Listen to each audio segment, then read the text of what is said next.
Sejam todos novamente bem-vindos. Vamos dar continuidade então aos nossos estudos, hoje com o tema produção de um texto de opinião. Os objetivos dessa nossa sessão é revisar as características do texto de opinião, conforme consta do nosso material didático, tá? Mas é importante que a gente tenha a capacidade para interpretar uma proposta de produção textual em um texto opinativo e produzir um texto de opinião com base em estratégias que a gente vai passar a partir de agora para vocês. Em primeiro lugar, gente, a produção de texto é um processo, não é um ato simplesmente. Ele requer vários atos, várias evoluções desse processo e várias etapas para que a gente possa ter um resultado melhor desse nosso texto. Então vamos tentar entender, né? Com o objetivo de fazer com que que a gente produza um texto de opinião, eu vou trabalhar com vocês com um texto base ou um texto motivador para que a gente possa abordar um tema e desse tema eu vou evocar a opinião individual de cada um de vocês e vocês vão ter a condição de produzir esse texto então com base nessas estratégias, tá legal? Em primeiro lugar, gente, no nosso planejamento, né, a gente precisa entender o que é preciso para escrever um texto. A gente tem que ter uma noção, assim, avaliar um texto assim, numa forma muito ampla. Olha, eu preciso ter concentração, eu preciso ter foco. Para isso eu vou precisar encontrar um local adequado, eu vou ter que planejar um tempo determinado para me fazer a realização desse trabalho, né? Eu vou ter que ter uma organização das minhas ideias, que é uma das estratégias principais que eu vou passar para vocês agora. Na medida que a gente consegue organizar essas ideias, acho que o texto ele automaticamente vai ganhando forma, vai ganhando corpo e a gente vai conseguir fazer com que a nossa opinião seja ressaltada no decorrer desse texto, tá legal? Uma outra coisa fundamental é a questão da leitura. A leitura é um processo de alimentação constante, então quanto mais a gente lê, mais fácil vai ficar para a gente poder colocar essas ideias em forma de um texto inteligível, que fica de fácil convencimento e que siga todas essas etapas que nós estamos falando, tá legal? Então, o planejamento vai ser então o estabelecimento desses critérios que eu vou adotar e finalmente para me passar para minha execução, para minha escrita, lembrando que a escrita também não é um processo final. Eu quero chamar a atenção para vocês, porque o texto, como eu falei que ele é um processo, ele precisa de várias reescritas. Você precisa revisitar esse texto, relê-lo e depois você vai observando com cada vez mais profundidade, cada vez mais detalhes, a forma de dar um acabamento final para esse texto. Então vamos levar em consideração que a questão da releitura e reescrita do nosso texto, ela é fundamental. Lembrando que vários autores já falaram que o processo da escrita, então, ele é realmente muito interessante, porque ele não tem um ponto final. Depois que o texto está pronto, ainda pode ser que tenha uma outra ideia, que tenha vontade de abordar um outro detalhe. Então, isso tudo é muito legal a gente levar em consideração, porque a gente deixa esse processo de uma forma aberta, ele não é uma coisa conclusiva e ponto final. Tá legal? Gente, tema e título. É diferente, não é? O título é o assunto exclusivo de um tema que ele parte de uma premissa mais abrangente, tá? Então vamos deixar em consideração essa questão do tema e título não são iguais, tá? A partir do título eu posso ter pistas sobre o tema. Regra geral, vamos lá. Começa o texto dizendo diretamente sobre o tema. Desenvolva o tema usando seus argumentos que devem ser listados e aprofundados, avaliados lá na fase do seu planejamento, tá? E depois finalize o texto voltando com a sua opinião defendida. E isso é uma técnica interessante que os jornalistas usam muito. Lá no tema, na abordagem inicial do tema, depois você vai usar todos os seus argumentos, você vai defender lá na introdução o seu tema de uma forma muito, digamos assim, embasada com os argumentos que vocês utilizaram, tá? Mas o importante é finalizar o texto, voltando à opinião defendida desde lá do início. Senão vai ficar um texto incongruente. Você fala uma coisa lá, mas lá no final você pode até não ser uma coisa absolutamente diferente, mas não é exatamente aquela que você colocou dentro da sua introdução, tá? Então é importante que o texto tenha essa linhagem, essa sequência lógica e o final ele retome essa ideia que você propôs lá no teu assunto, no teu tema, de uma forma a dar o subsídio para o teu interlocutor, para o teu leitor, para ele captar aquela opinião, aquela ideia fundamental do seu texto. Tá ok? Muito bem. Bom, a proposta do nosso exercício hoje é trabalhar com um tema, trabalhar com uma opinião dentro de um tema colocado num texto motivador, a gente chama de texto base também, tá? Então, eu vou... logicamente que a produção textual, você vai realizar de acordo com uma proposta, essa proposta então tem que ser lida e entendida, aí você vai desenvolver o seu tema, aprofundar o seu título e conseguir realizar o seu texto, tá? Então, atenção a todos os detalhes da proposta é fundamental. Você tem que ler e entender exatamente qual é a proposta, que no nosso caso aqui é um texto de opinião com base ao modernismo no Brasil e com base num texto que eu vou ler para vocês e vocês vão ter que captar uma opinião desse texto e depois produzir nos seus textos, tá? Então é importante que você grife os elementos mais importantes, que você anote, que você tenha digamos assim, um roteiro para que você possa anotar todos os seus argumentos e entender na introdução, no desenvolvimento e depois lá na conclusão para ver se eles estão bem casados, tá? Importante obedecer o tamanho. Se o texto pedir um texto de 20 linhas, eu não posso fazer um texto de 12. E também não devo fazer um texto de 35, porque daí eu vou fugir da questão do tamanho, tá? Importante. É muito importante também deixar clara a sua opinião, tá? Com base no texto motivador. Tá legal? O tema, então, é a perda da cultura nacional e o modernismo. Então, olha lá. Então, quando a gente começa o tema, a gente já tem que sintonizar. A gente vai falar da perda da cultura nacional. Isso é em virtude de uma coisa que vai ser colocada dentro do texto motivador, tá? E com relação ao modernismo, a fase do modernismo, o que representou o modernismo, eu já vou lembrar dos elementos do modernismo que são importantes, porque vão gerar argumentos interessantes para que eu possa justificar e qualificar a minha opinião. Tá legal? Vamos todos então atentos, juntos comigo. Eu vou fazer a primeira leitura do nosso texto motivador e depois vocês vão ter um tempinho para fazer o seu brainstorm, que eu vou dar um roteiro para que vocês possam registrar os argumentos e as ideias e a estratégia principal do seu texto de uma forma que você vai ter muitos elementos e, logicamente, isso vai refletir lá no final na qualidade do seu texto. Vamos lá então, gente, comigo! Em 1995, o colecionador argentino Eduardo Constantini adquiriu na Christie's de Nova York, uma casa de leilões, a tela Abaporu, de Tarsila do Amaral, finalizada em 1928. É uma obra icônica que marca o início, praticamente, do modernismo no Brasil, nesse caso, nas artes plásticas, na pintura, no caso, tá? Vamos lá! A transação foi emblemática, por tratar-se de um maior valor já atingido por uma pintura brasileira. Opa, isso é uma coisa interessante, hein? No mercado internacional. Gente, o valor que ele atingiu está escrito lá, $1.300.000. É realmente uma cifra bem considerável, tá? Bem como por toda a comoção que a sua venda causou no país, é claro, né? Isso foi uma coisa que chamou muita atenção, não só da mídia, como de todas as pessoas interessadas na nossa cultura, né?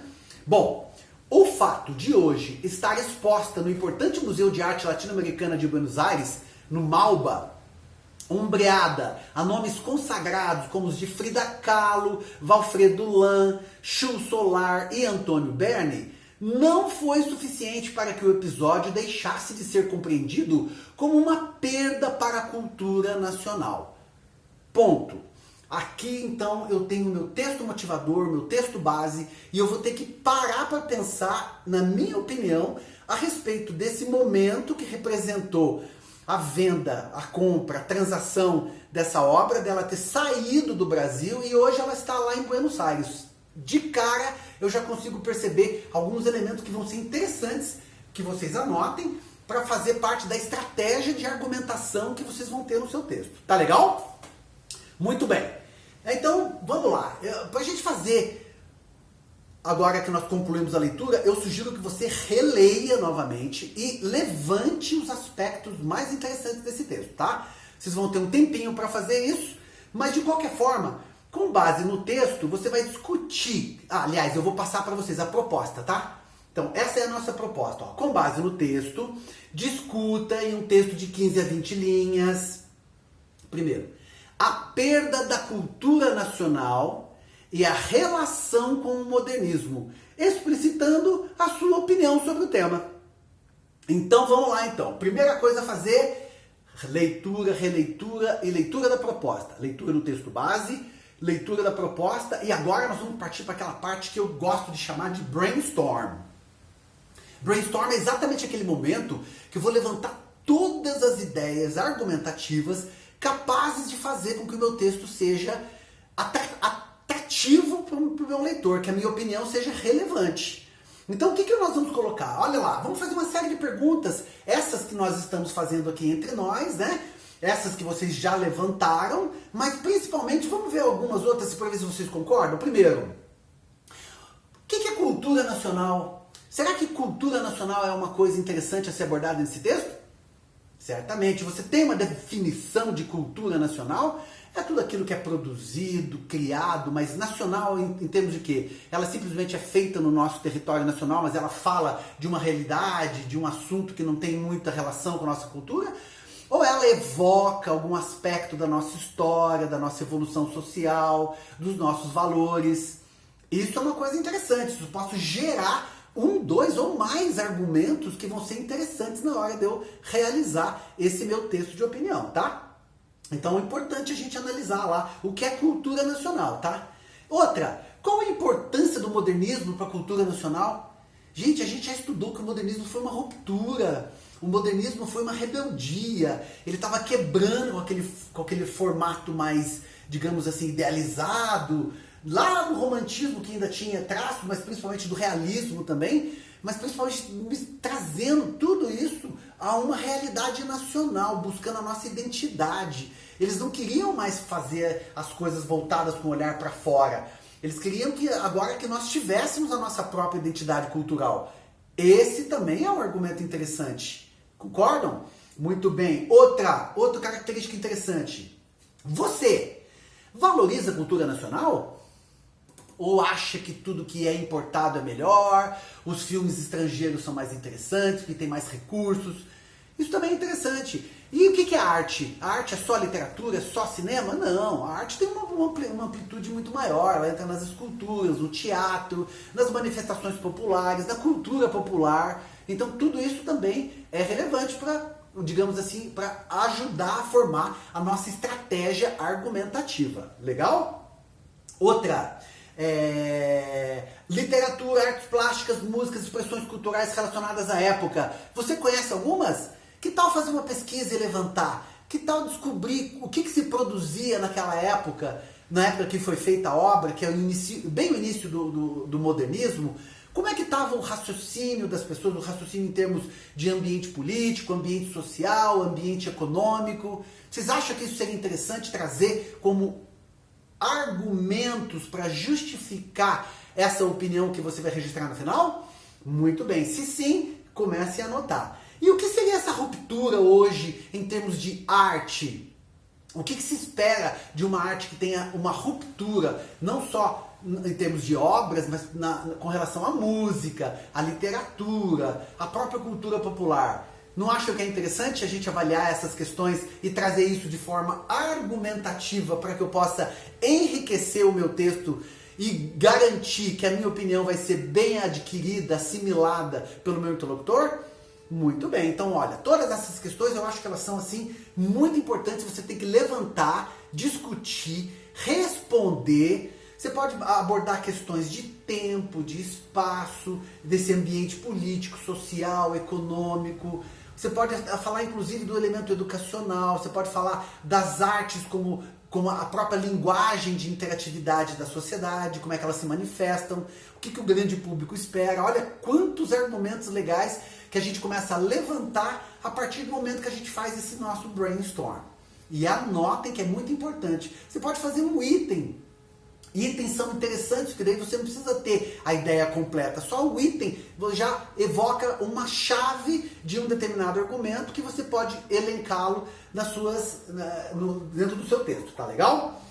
Bom, olha aqui que interessante que a gente tem a anotação do livro didático nosso. Pode acompanhar junto lá na página 36, olha lá. A perda da cultura nacional se dá quando a expressão popular é impedida pelos mais variados motivos e não apenas pela perda de um objetivo, de um valor artístico. Olha que legal, gente. Tá todo mundo preocupado porque a obra foi lá para a Argentina, mas as pessoas não estão preocupadas com a produção artística aqui no país. Então o que é mais importante? É um argumento interessante a ser tratado, né? Mas ao mesmo tempo que a nossa obra saiu, ela não está mais em território nacional. Mas então, é o argumento que você vai justificar, vai defender para que o seu texto possa ficar interessante, tá? Outra questão interessante, ó. A expressão das nossas artes deve ser protegida e valorizada por todos os brasileiros. Todos perdem quando um objeto dessa natureza deixa o nosso país. Esse é um outro argumento interessante que deve ser defendido, ou não, pode ser de acordo com a sua opinião. Por isso que é legal a gente levantar esses temas, tá? Vamos verificar então, é mais importante garantir um ambiente onde se produza um produto cultural brasileiro, onde as pessoas se sintam motivadas e interessadas, onde existe um mercado nacional, ou então não dá bola, não leva isso em consideração, achar que está lá na Argentina, que bom, pelo menos quando eu quiser eu vou lá na internet e vejo. Então, logicamente, são duas questões interessantes que a gente precisa verificar, tá? Bom, a gente não pode fugir do assunto. Se a proposta é do modernismo e se a proposta é da arte nacional, da cultura e da identidade nacional, eu não posso colocar temas que possam, assim, evocar outros assuntos e sair daquele foco, daquele eixo. Então é importante que eu tenha na minha mente esse eixo e eu consiga, de alguma forma, provar a minha opinião, a minha tese, o meu texto que eu estou produzindo, dentro dessas estratégias que eu tracei, na forma de elencar todos esses argumentos. Mas como é que eles vão se comportar? Todo mundo já sabe que a estrutura do texto vai ser dentro da introdução, dentro do desenvolvimento e da conclusão. Introdução é a exposição do assunto, é o foco central no seu tema. Lembra que lá na conclusão depois, você vai ter que retomar ele, né? É uma técnica jornalística, como a gente falou. Você vai retomar e vai parafrasear, você vai defender com mais veemência, ou então com uma ação, com uma, digamos assim, com um grande objetivo da sua conclusão final, é onde você quer conduzir esse seu interlocutor, esse seu leitor, através da sua opinião. É o ponto fundamental da sua opinião que você quer que esse interlocutor atinja. Combinado? Isso está no seu planejamento também. E, logicamente, entre esses dois momentos, ou seja, da apresentação e da conclusão, eu vou ter todo elencado o rol de argumentos ou de argumentação que eu escolhi lá no meu planejamento. Vocês não concordam comigo que dessa forma o texto vai ficar de uma certa forma mais bem estruturado, vai ficar um texto harmônico e o leitor naturalmente vai chegar lá no final e vai conseguir atingir o objetivo de entender, conceber, concordar ou não com a sua opinião? Então, muito legal. Ótimo! A gente tem no nosso livro também a questão dos tipos de argumentos que a gente viu inclusive na outra aula, tá? Vamos ver rapidamente quais são eles. Primeiro, eu posso usar um elemento estatístico? Claro que sim. Quantos por cento das pessoas que conhecem arte no Brasil ou que têm acesso à linguagem artística no país? Pode ser que seja uma pesquisa interessante, eu vou levantar algum dado relevante e que vá comprovar essa minha argumentação, tá? Lembra da causa e consequência? Ou seja, se a gente não dá bola para que todas as nossas obras vão saindo do país, isso significa que a gente não tem apreço à nossa arte nacional, à nossa cultura nacional. Pode ser que seja interessante essa argumentação. Lembra do senso comum? Todo mundo sabe que é importante para a nossa educação, para a nossa identidade, para a nossa cultura, que ela seja cada vez mais múltipla e que ela tenha capacidades de gerar de uma forma a representar todos os segmentos que nós temos na sociedade. Isso também pode ser interessante.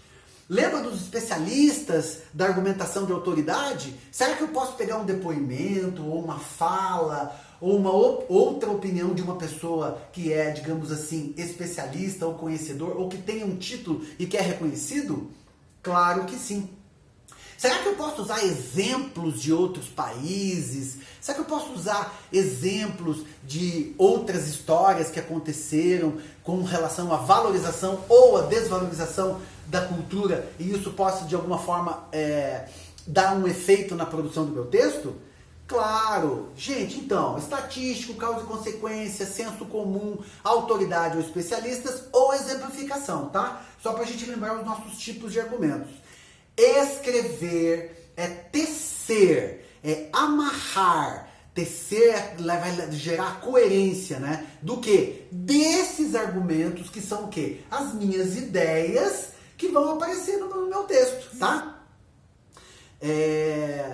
Por exemplo, vamos enriquecer um pouquinho, vamos tornar o nosso texto mais elegante. Vamos colocar palavras assim, olha, lá na conclusão, por exemplo, eu não vou colocar mais, né?